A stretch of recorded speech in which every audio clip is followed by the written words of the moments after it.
All right. Our last unit is on momentum and impulse. Momentum is often called mass in motion. You'll notice the difference with momentum and force is we have momentum equals mass times velocity as opposed to force, which is mass times acceleration. And therefore we also got a different unit. Force is kilogram meters per second squared, or a Newton, whereas the unit for momentum is simply kilogram meters per second. So it's a different thing, a different unit, completely different concept. Momentum is also easier to understand. We tend to understand mass and motion. It deals with pool balls moving and hitting other pool balls, and football players hitting other football players.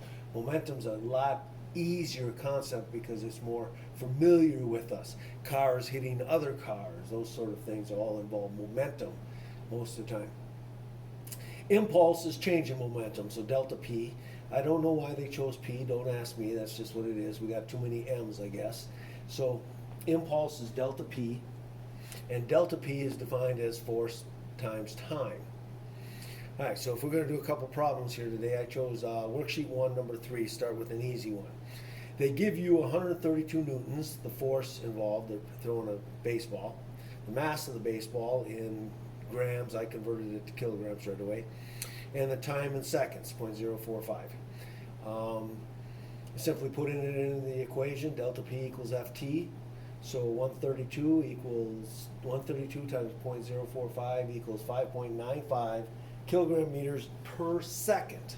So that's the change in momentum. I went right ahead and went on to the next one, number 4, because that really didn't make any sense. You know, what does this mean?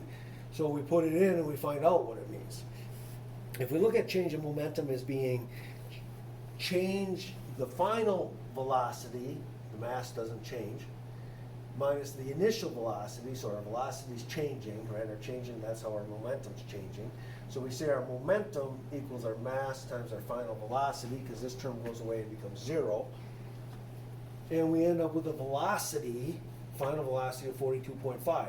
Again, I went ahead and turned that into miles per hour for you to see that it made sense. And we end up with 95 miles per hour, which makes sense for depicting a baseball.